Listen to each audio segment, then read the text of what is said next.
Welcome to the Loving the Life podcast. First of Y'all all, remember when y'all watch this, for those of y'all who watch this on YouTube, she was doing like a robot or something to start the show. We don't know I was why. doing my major pain. What? Right. That was Major Okay. Pain? Yeah. Okay, I'll follow that for now. Y'all, we have such an amazing episode for you today. It's been some months in the works, and it's just going to be phenomenal. If you are an entrepreneur or love an entrepreneur, I want you to listen to this. I want you to share this with somebody you know who's starting a business, who's struggling in business, who is trying to figure out how to be successful in business. Because you have in front of you, in your earbuds, however you are watching us, 3 highly successful entrepreneurs who are getting ready to talk about what? Entrepreneur life in these streets. These streets get ugly. So we're going to do y'all know who we are, right? So we're going to do a little introduction to our third partner in crime for today, who is a part of the Mogul meeting that we have on a regular basis in our Do they family. know about the Mogul meeting? Well, Do they know?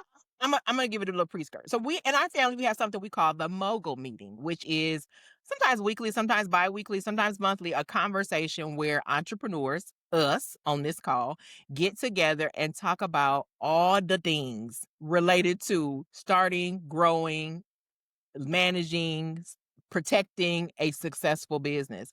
So if you're an entrepreneur and you feel like, I don't know what to do, I feel alone, nobody understands, I'm sorry for you, because we don't have it. But what we're doing today is we're inviting you in to what will be kind of a mogul conversation by sharing some of the things that we have learned along the way, some of the tips that we give to people who come to sometimes reach out to us about like advice and coaching or things like that.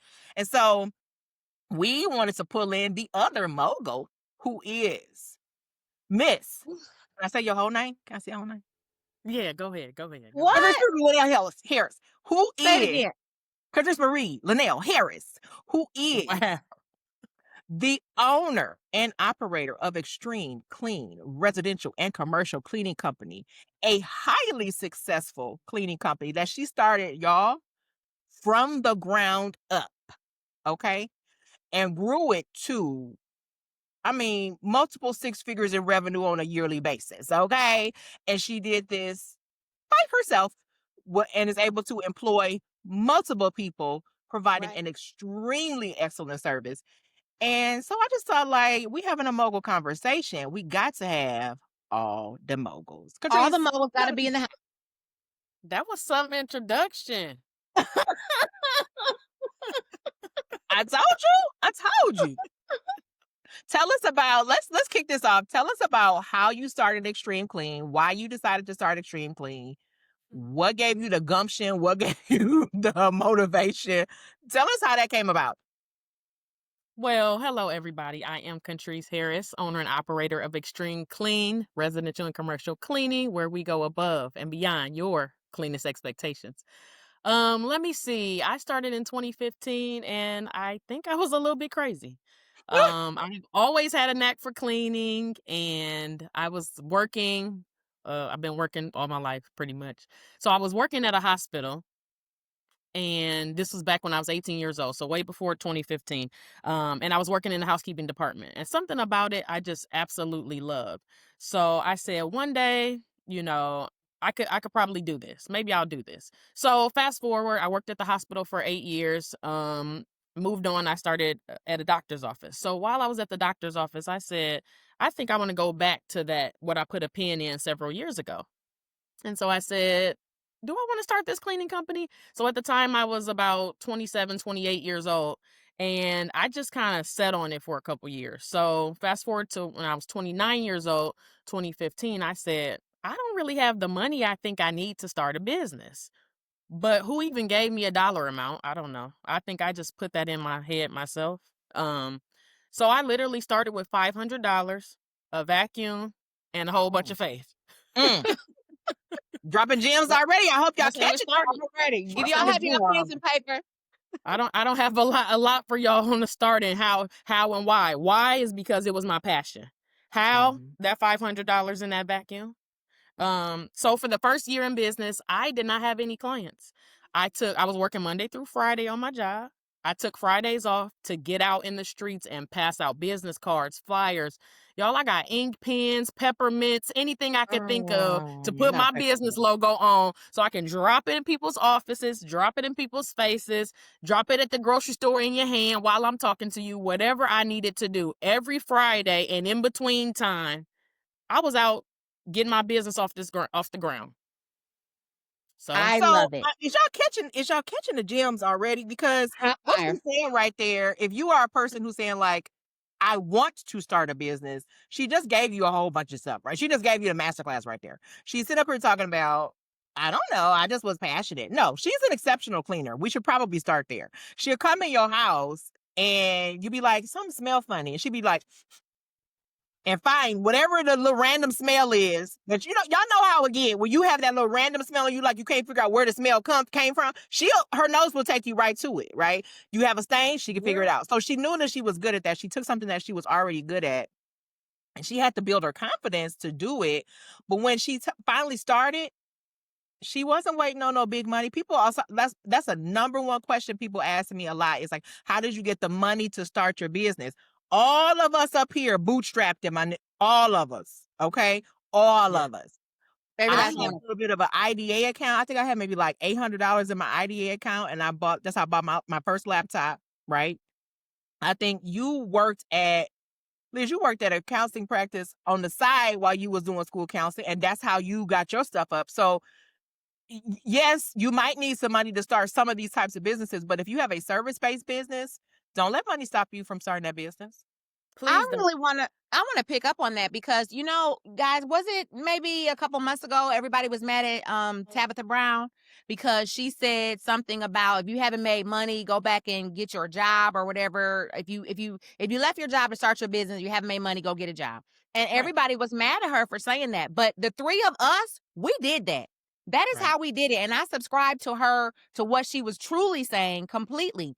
I Right. worked at a school as a school counselor from 8 to 4 and I worked at a private practice in the evening. The money Right. from the private practice in the evening is what I saved up for a year to start my practice. My practice is now 15 years old. So you're not going to be able to tell me that everybody's supposed to just walk off from their job when they're trying to build a business. And you hear that from Contresse and you heard it from Calvin too. That is not the way we did it. If that's what you can do, God bless you. But a lot of people are not going to be able to do that. And we really discourage it because when you are stressed out about money, then you can't really be creative in your business. So if you can't meet your needs at your house because you quit your job, then how can you even grow the business from that kind of space?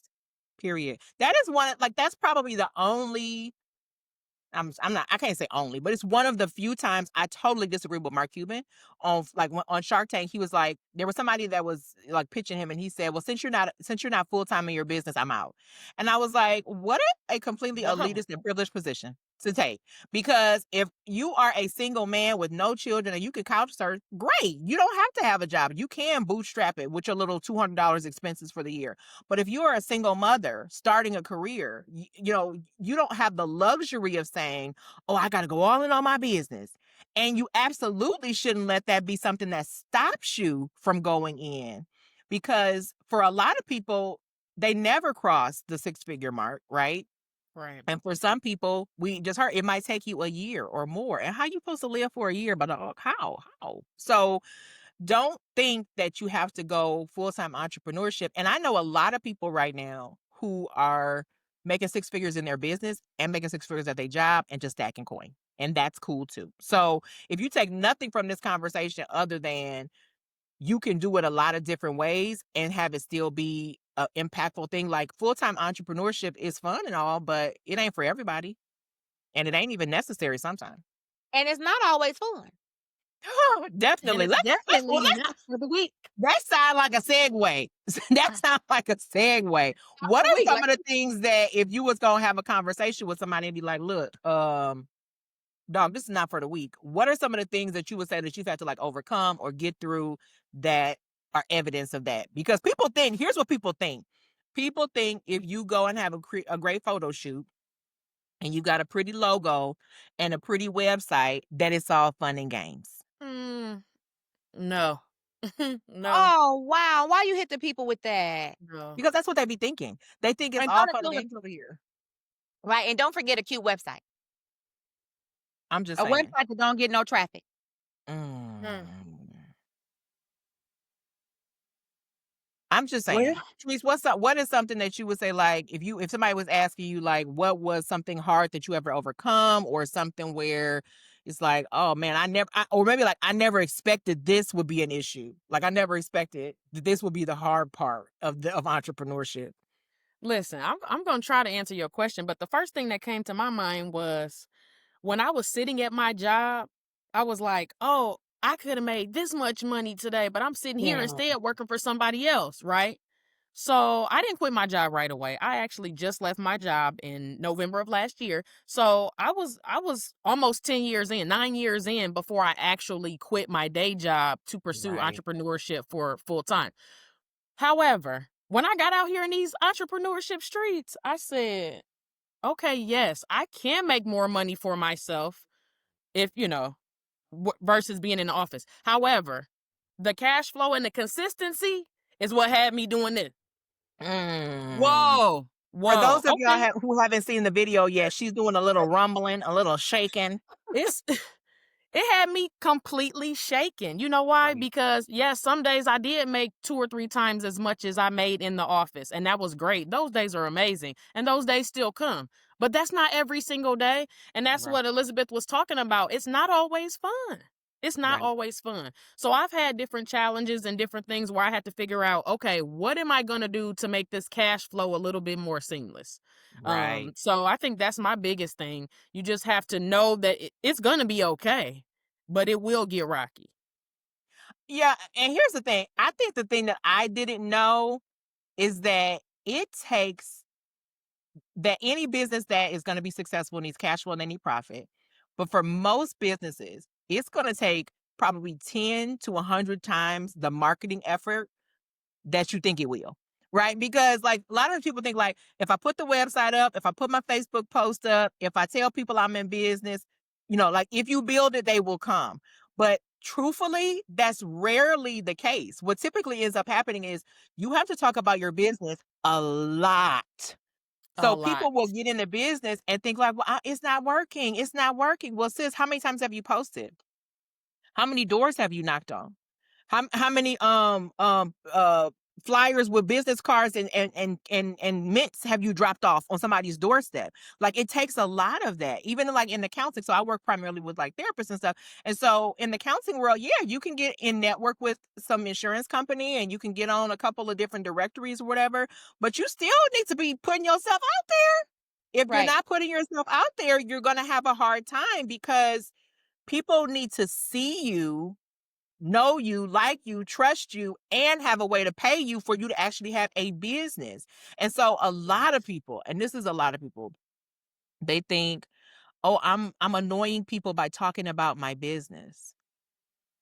If you want to Yes. be paid, you better make sure you can be found because people cannot pay you if they cannot find you. So I I tell people all the time when I first started, I put up like, "Oh, if you want to be a coach, you need a blog." Okay, so I put up the blog. Crickets. If you want to have your blog pop off, you got to do guest posting on other people. Okay, so I did that. Crickets. I wasn't asking nobody to pay me. Oh my goodness. Ask them for the Mm. sale. You have to ask for the sale. So it's like, follow me if you like this. Following does not get you paid. Now there's, No. there's ways now if you build up a platform or something to get some pay from your content. But back when I started, you wasn't getting paid just for having some people visit your page. They had to Mm. click on something. They had to buy something. You had to, partner with somebody to give them sponsorship. So I think like some of those basic business principles, I did not have those when I started. And I spent a lot of time not profitable. Then when I finally started to get profitable, it was like, here and there and everywhere. It took me probably a solid 6 years before I could say like, oh, this is something I can live off of by Right. itself. And Right. so this idea that social media gives you that you put up you put up your page and then you suddenly go viral and you live happily ever after. And here's the other thing, going viral doesn't equal money.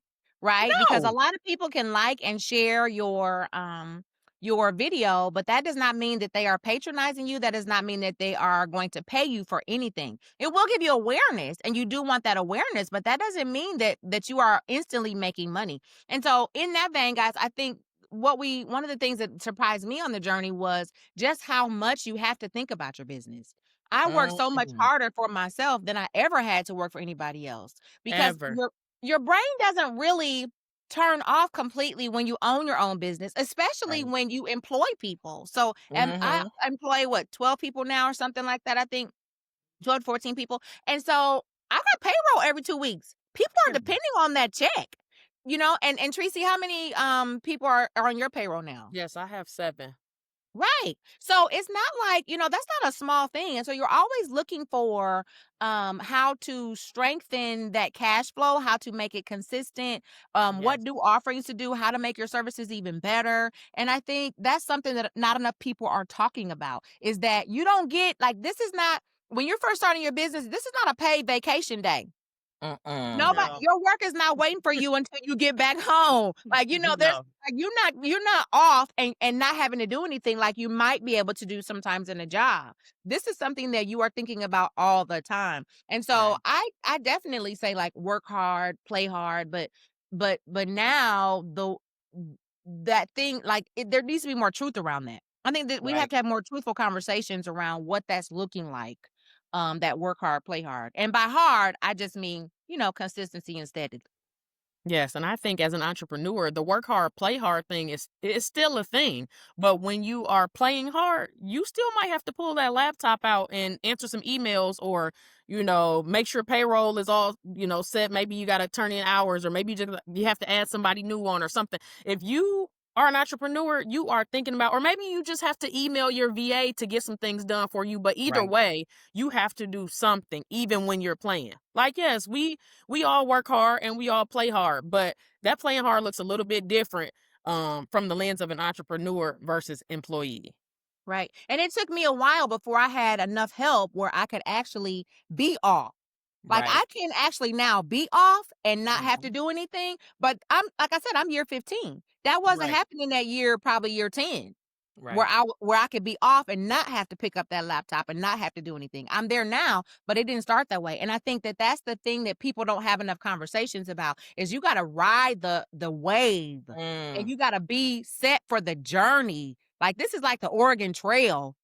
Y'all remember that Yeah. game, the Oregon Trail? Yes, Trees yes, was we wait, do. wait, did you own the Yeah. Oregon Trail? Was that still out? Yeah. I think they You got a new remember? one. It's a new. The Oregon Trail's still Right, out. but I I mean think. like the old school where you like doing a little ticka ticka ticka Oh, ticka so ticka. you remember. Well, But first, here's the thing. Here's What? the thing. I think really what we're really talking about, partly what we're talking about is mindset, right? yeah. Which I want to get in on. But I also want to say this because you're not built for entrepreneurship just because you hate your boss. I just need to say I just need to tell the people the truth, Why okay? do you hit the people like that? Don't hit the people Just like because that. you don't like your boss, just because he got you messed up, just because you want to have your own freedom and flexibility, does not Just mean you because you should work, entrepreneurship. just because you work with a Karen. It doesn't mean that you Listen, should be an I entrepreneur. loved my boss You and did. I got out here. Yeah. So Right. Yeah. it's many sides to this. Right. Right. It's just the truth of the matter is the mindset of an entrepreneur is you actually enjoy the building of doing the bit. Like some people really like doing a particular thing, but they don't like the business side of it. Like you like to bake, but hey, part of what is going to get you customers for your baking is that you're promoting your business, that you know how to get your products, the ingredients at the best price. Like there's a lot that goes into having a business that I think sometimes we don't see on social media that makes it feel like, oh, it's easy to just jump out here and do it. And we are not really a pro business society. So people don't really get like why things have to be the way that they are. Like the reason we have to charge XYZ is because it costs me XYZ to produce it, right? Like, so people don't really understand that because sometimes I used to think that before business, like, oh, that's expensive. And I'm like, oh, you undercharging because I know what it takes for you to create that. And I'm like, are you paying yourself a living wage while you produce these cupcakes or whatever? So, but that I think kind of goes into the mindset of an entrepreneur? What's something you feel like people have to have as a mindset to be an entrepreneur? Hmm. That's deep. That's deep. First of all, you have to make sure that you have your mind open for money. Because if you are living in an impoverished mindset, like I was in the beginning, you will leave money on the table. Because Let why? me find some I pearls to thought clutch it. I need to clutch pearls. this is too expensive. Nobody's gonna buy that. First of all, I'm not the customer. I can't decide what my customers can afford to pay, what my customer can afford to pay. I need to put the prices out there, make sure I'm making some kind of profit and collect the money. Provide the service, collect the money. But because I was in this impoverished mindset, I was too scared. It was Yeah. fear that was holding me back. But really, it was the mindset. You know, if that mindset is not clear, and I don't know, yours might not be poverty, but for me, mine was poverty. And I didn't want to overcharge people because I thought I wasn't being nice. I want to be nice and provide a quality service. Like, come on. This is a business. This is not a volunteer thing. This is not a non-for-profit. This is a for-profit business. So I had to tell myself that. And I had to step out of that and get into the CEO mindset. Right. We can stop the She said if it podcast don't right make there. dollars, it don't make sense. We can stop the She podcast said right if it there. don't make dollars, it don't make sense.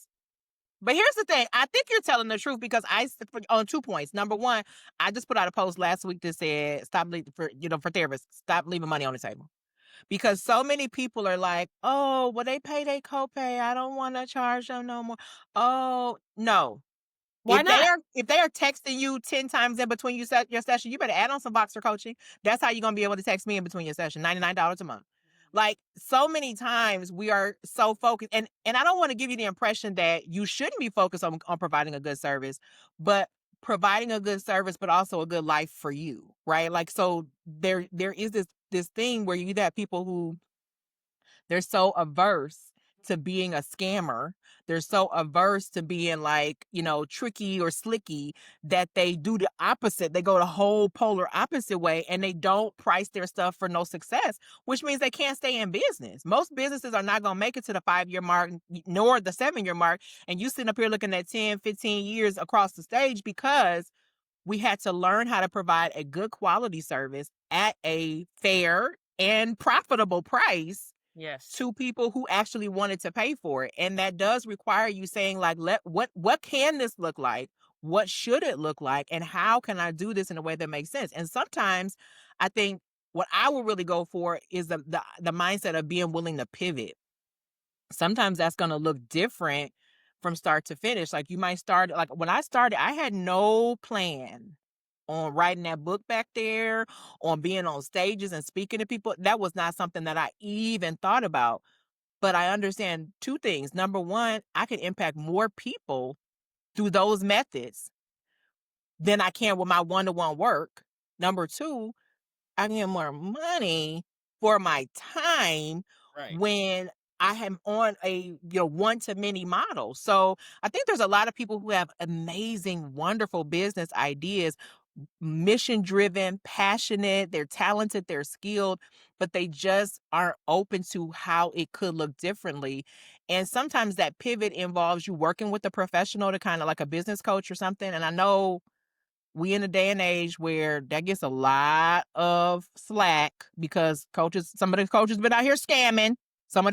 There was a funny video that came up last night where this guy was talking about he paid $200 for a business for a course and then got the course and all the person said in the course was to buy the next course. I was like, there's been so many scammers that people are like, oh no, I don't want this or whatever. But on the flip side, I think we've all benefited from paying someone to support our vision and our mission. So being open to that mentorship, coaching, and stewardship and guidance. But we've all done like incubators where we committed to 6, 10, 12 weeks to get Months. that structured support, right? So a lot of times people feel like entrepreneurship is a solo journey. Even if you're a solopreneur like I am, you still need people in that process. So I think that's kind of goes into some mindset too. Yeah, because when you're ready to grow your business, it's really hard to do that from like inside your little space. Because Mm, kind of picking up on what Treese was saying there, you got to have somebody to support you and help you know where your mindset needs to shift so that you right. can expand and grow your business. And so when you allude to there with the coach, I've paid 5 figures for a coach before, and Ooh, usually I've been coached. If I've been in business 15 years, I've probably been coached 8 out of those 15 years, when you look at it, because I know how much support I need. And so I've gone from a one-woman show with one little office, right, to now working with professional athletes and employing 12 to 14 people. Like, so when you talk about that mindset, I needed somebody to challenge me, to help me. Because mhm. here's what you got to do when you're an entrepreneur. You can't just look to replace your paycheck. Mm. You Say that. cannot just start a business to replace your paycheck. Number one, because your business is going to have expenses. And so you got to have enough money to cover those and pay you. Right. Mhm. So that's another thing to think about. I think a lot of people go into businesses thinking they just want to make more money for themselves without looking at what the business actually costs to run. Right. And one of the shifts that I had to make was in wanting to be a legacy, to create a legacy. Like, it's not a small thing to me that I employ other people. Like, some of the people I employ have kids in college. That money is paying for somebody to go to college. Mhm. Right? The people that I've been able to help, the marriages I've been able to help people stay married, like people to leave bad situations, like whatever it is, there's a legacy there that is so important to me that can be a part of entrepreneurship. And so I just want to encourage people to, before you start that business, really think about what is your goal? Like, what do you really Right. want to do? And that's going to be the thing that will anchor you on those moments when your money, I forget which one of y'all was doing this, but when your money is funny, when your money is funny, that's what you're gonna need. Right. For sure. And I think that's a really good point too, because sometimes that money be doing some things, but if you have somebody who's ahead of you, who's been through that, they can help you prepare for that and know how to navigate that. One of the things, and I asked a question in one of my Facebook groups about business credit, and it was really interesting to me the mindsets that I saw show up, because some people were like, "Oh, I don't pay for nothing on credit. I don't believe in credit." Okay. And then other people were like, "Well, yeah, I use my credit so that I can get, reward points." Okay. And then other people, but there wasn't anybody who was going to the next level. And I'm like, y'all, do y'all know how big this can actually get? Do you know how many of these now billionaires, right? So we've in the last, what I think like 30 to 40 years, have more billionaires created than probably in all of time, right? And the reason they're doing that is because they're leveraging debt. Yes. They buy something that has value. They use that as equity to go out and get a loan to buy something else.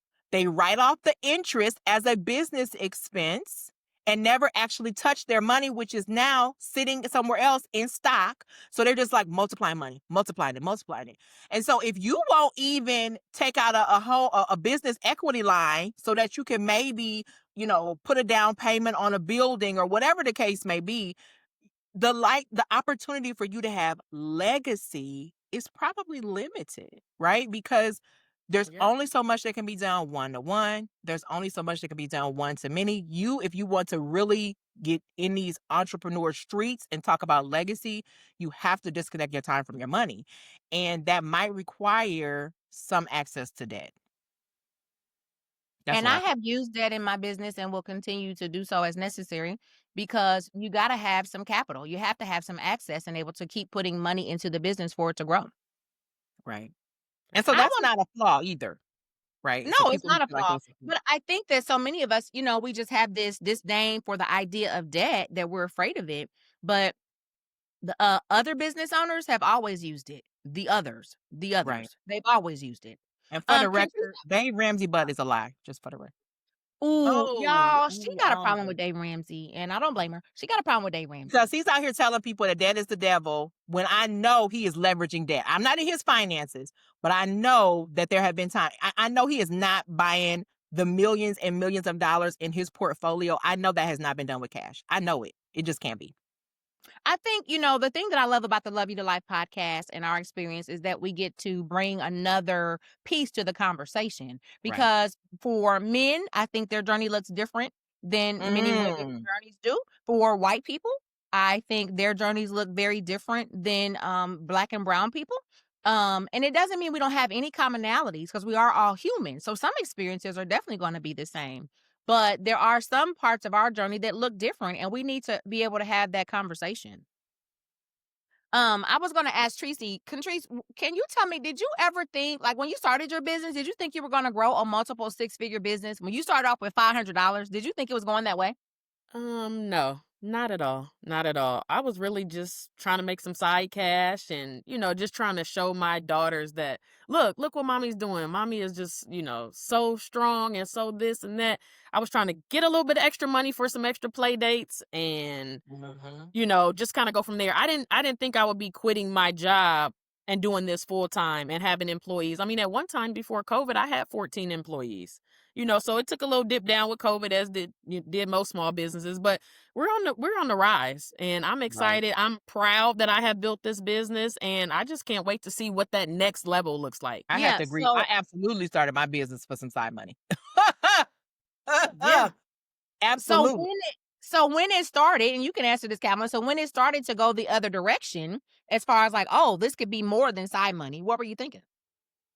Mm, To be honest, I probably was a little I was excited, but there was a little bit of fear there because, you know, we grew up with parents who had jobs, sometimes multiple jobs. And so a job equals stability. And as I was realizing, like, oh, well, I could make a little bit more here and I could do this and I could do that and that might work and that might work, but it wasn't a guarantee. Now, we now in 2025 know that a job ain't no guarantee and they'll downsize your booty in a minute. But at the time, I was definitely like, could I do this? Could I do that? And I ended up, and it's probably been like 5 or 6 years. I ended up with it was my largest contract at that time, 5 figures. And she says, how are you going to keep your job and do this? And I already knew I wasn't going to be able to keep the job and do the work, right? Like it was going to require more of me, right? But I was like, I'm not, and I was like, okay, I'm walking away from this and I'm trusting. And I that is not to give y'all, I don't want to give nobody the mistaken impression that you have to just jump up and quit your job. But for me, it was the right time because I knew that I had the income to justify that. So, And Contrese, what about you? Oh yeah, I was definitely scared. I was like, where's all this money coming from? I got this money and I got my paycheck. Oh, okay. All right. Well, I guess I'm going to do this. I guess I can do this. I am doing this. It was mm, definitely like I had to shift it like, girl, you're doing this. Stop acting like it can't happen because it is happening. So, I was definitely a nervous wreck. I ain't going to lie. I was a nervous wreck. Like, how did this happen? I did this? Like, yes, girl, you did this. This is what you wanted, right? I'm like, I don't know, self. What you talking about? This conversation with herself is funny to me. Okay. So Yeah. I will say I think the same thing. My entrepreneurial journey has definitely taken me in some routes that I did not expect. Some sweet surprises, even though there's been a lot of work and some bumps as a part of the journey, there's definitely been some sweet surprises. And I'd also like to say, while we're having this conversation about entrepreneurship, if you don't own a business, that's okay.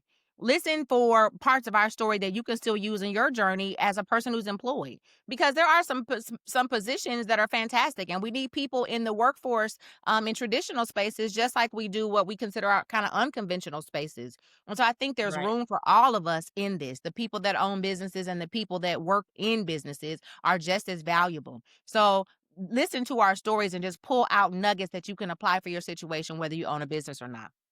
So guys, what's your closing comments? What do we think we need to leave the people with today? Trees, you go first. Uh, Y'all, we do that. We do that on a mogul meeting all the time. We be like, not it. That's hot seat, hot seat. They quick to call not it. They quick to call not it. I'm the baby mogul of the group, and this is how they do me in real life, y'all. Not In it. real life. We call it a headlock. We call it a headlock. Okay.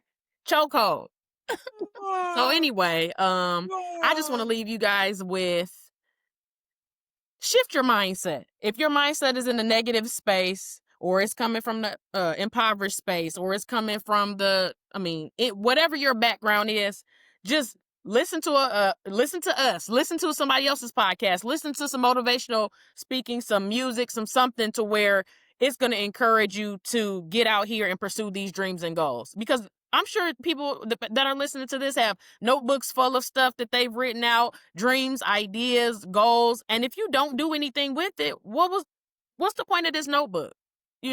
So shift the mindset, get into a space where you trust yourself and you believe in yourself, and you can go out there and do it. Love that. Calvin, you're next. Don't try to Do next it. me. So here's what I would say. Take the action, right? So one of the things that we do is we pass videos back and forth, we pass scriptures back and forth, we pass devotionals back and forth. And this week we watched the Gary V video. And one of the things he was talking about was the different ways that you can access and make money within the consumer economy. And if they're like the running theme through everything that he was kind of talking about was take action, right? Like you can't just have the idea, you can't just write it down, you can't just work on the mindset, you have to actually take action. So many of us, we have millions literally of dollars on our desktop, millions of dollars in our cell phone, millions of dollars in our mind. And so you don't really trust yourself to go forward with it. So like that hesitation. I had a post on Facebook the other day, and I was like, the reason I'm a trauma informed coach, even though I work with business owners, right? Like I don't work in the mental health space for my coaching, is because so many times the trauma is what shows up and to keep you from growing your business. So I need to be able to support you through that. And the trauma sometimes is what stops you. It's the thing that stops you from going live. It's the thing that stops you from, telling somebody about your business. It's the thing that stops you from saying the real price for your services that you should be making, because you just don't feel confident in that. So, but that confidence gets built by taking action. So this is not a it's not a one and done. You are going to have to build, put your reps in to get that business going. And that's not unusual. Like this idea that, oh, like she had a post that went viral and now she's got $1 million brand. Like, I'm not gonna say that never happens, but the average Rare. person, that is not the story. And some of those people that was their story, 3 years later they broke. So the consistency of building a business is the best way. So just make sure that on a regular basis you're taking action towards your goals. Next. I liked it. Y'all got some hot fire. So this is hard to come behind, y'all. I guess I would say get community. I think that has really been one of the differences for me, and especially considering I had started other little small businesses before my practice, and they were not successful. And now my practice has some roots and some time behind it on the clock. So I think getting community is important. And what does that look like for me? It meant, like I said, I've always had a business coach. For most of the time I've been in business, I've had a business coach. I've been a part of masterminds. I am going to attend conferences and workshops and and seminars and those kinds of things, to be around other people who understand this journey, because people who are not on it don't really get it. And honestly, when it's time to grow, you need somebody who is just at least one step ahead of you to help you get there. And that's part of the reason that we three have this Mogul meeting, because all three of us own businesses, and we wanted to keep each other encouraged, share information, stay motivated, put each other in headlocks when we need to, and push each other through and past our comfort zones so that we can grow. So I think it's get community. So vet that community before you get active or whatever, but definitely consider that. And so listen, Kavalin, Tracy she works with other people that want to start cleaning companies and service-based businesses. Trace, where can they find you? If they want to follow you, what do they need to do to follow you? For me, sorry, it was Yeah. glitching out. For me, you can go to my Facebook page, my business Facebook page, Xtreme Clean SB, as in Sam, SB as in boy. And that's our Extreme Clean page. Or you can email me, extremeclean.rcc@gmail.com. I'm usually pretty up on my email, so that'll be good. And if we get super connected, I'll give you other ways. But let's start there. Let's start there, and then we can see where we go. Right, because she's coaching other people now on how they can start service-based businesses. And if you Right. want to talk to someone who understands that, then she's your girl. Kathleen, what about you? Where can the folks find you if they want some coaching on a private practice? Right. So my primary focus right now is helping other therapists develop, start and grow and develop life first practices. So not practices that make you feel like you never can turn your mind off, but the kind that gets to this stage where you can employ people, you can, take vacations and what have you. So you can go to CavelinDay.com. You can also follow me on any of the socials at Cavelin. And I think I'm on Facebook as Cavelin Day Coaching as well. Yeah. And so for me, my primary focus is really on high achieving women, and they may own businesses and they may not, but definitely if you are the go-to girl and you don't know who you can go to, I'm the one that can help you. And look for me at lovinglifewithliz.com and at lovinglifewithliz on all the socials. So listen, we are so glad that you guys joined us on the Love Your Life podcast. We let you in for just a second in our monthly Mogul meeting, but guess what? Tracy's gonna be back, aren't you, Tracy? I want y'all to get Oh. down in the comments and tell her that y'all want her to come back too, because we had to headlock her in for today. Yeah. But y'all tell her y'all want her to come back. Yes, Let because me she's know, y'all. Let me know. Just tell me on the side. So once again, thank you for joining us on the Love Your Life podcast. We love you to life, and we'll see y'all next time. Bye-bye.